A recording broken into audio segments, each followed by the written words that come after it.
Des regrets? Un petit peu, surtout pour sur la dernière occasion. Voilà, quand on a une dernière occasion, si on la met, on a gagné. Et on en a une belle.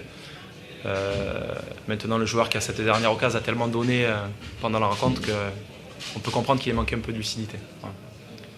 Vous étiez plus près de le gagner que de le perdre ce match. Pardon? Vous avez été plus près de le gagner que de le perdre. Ouais, bon, nous on a voulu structurer le match, on a voulu rester en place, mais on a voulu jouer ce que j'avais demandé aux garçons avant la rencontre. Jouer le nul, souvent tu le perds, quoi. Donc il faut être un peu plus ambitieux que ça. Et on avait l'idée dès l'instant qu'on pouvait faire mal à cette équipe de Clermont, essayer de se projeter, de reposer des problèmes. Alors, il y en a eu un coaching assez tôt. On avait déjà pas mal de soucis avant le match, et puis on a ce coaching assez tôt qui fait que j'ai pas pu faire entrer d'attaquant frais.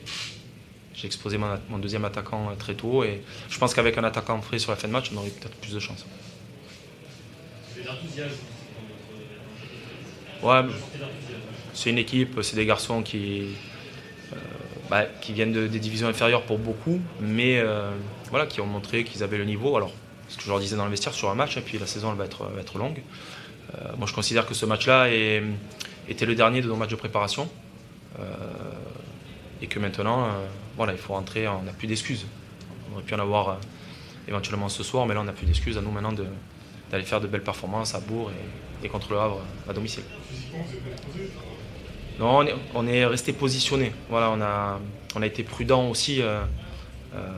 Et sur le banc, on a été très attentif au moindre signe de perte de lucidité, de fatigue.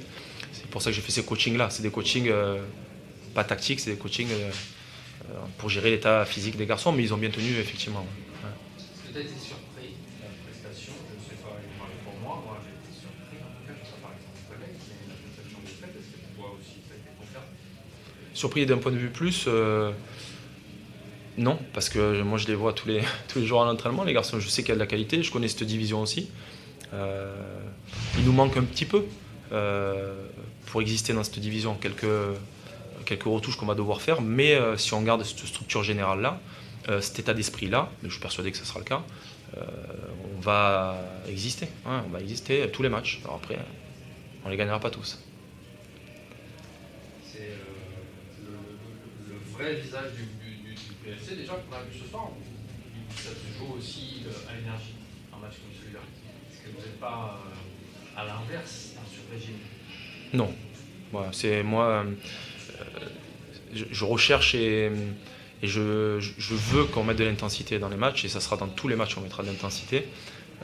C'est le football que j'aime, et puis les garçons qu'on a pris sont capables de le faire. Voilà, donc effectivement, il faudra étoffer l'effectif, parce que si on devait jouer comme ça avec 11 joueurs, on ne durerait pas longtemps.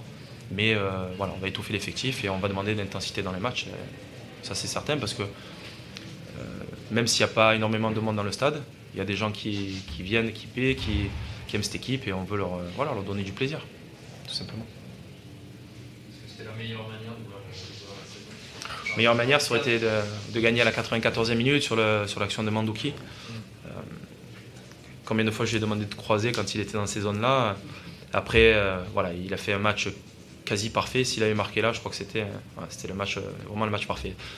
C'est une bonne entrée, ça n'a pas été l'entrée parfaite. Vous avez quand même beaucoup d'occasions. Ouais, on a pas mal d'occasions, quelques situations, mais clairement on a quelques-unes aussi. Voilà, bon, après en football, évidemment, l'adversaire a le droit de se créer des situations, mais c'est vrai qu'on a eu des occasions, et ça c'est bien, c'est encourageant. Est-ce que ça décomplexe, ça peut les décomplexer, ça, les joueurs? Il y a forcément un petit quelque chose. Quand on regardait la feuille de match, il y a la moitié des mecs chez toi qui avaient jamais joué un match de Ligue 2, contrairement à l'équipe en face. Un peu plus même. Mais ouais, ils sont. Ça peut être une belle surprise, cette équipe. Elle est fraîche.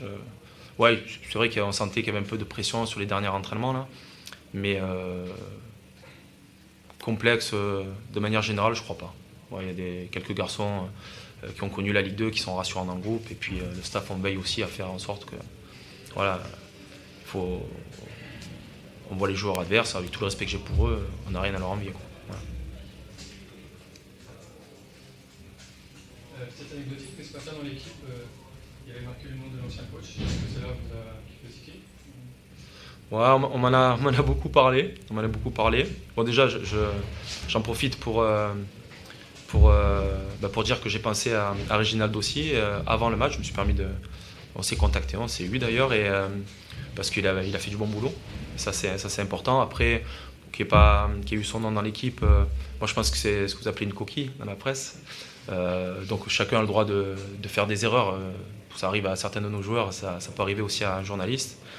Après, si ça avait été volontaire, c'était pour le coup un énorme manque de respect, pas pour moi, parce que moi j'étais là ce soir, mais pour les lecteurs, ceux qui achètent les journaux. Voilà, il faut respecter les personnes qui payent ce journal-là tous les matins, j'en fais partie.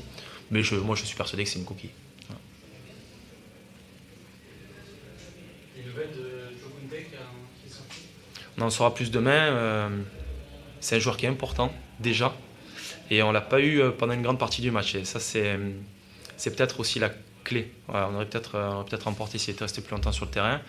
Ça n'a pas l'air très, très bon. Voilà, donc j'espère qu'il pourra être sur pied pour le Havre, mais je suis quasiment certain qu'il ne sera pas là contre Bourg-Péronnas.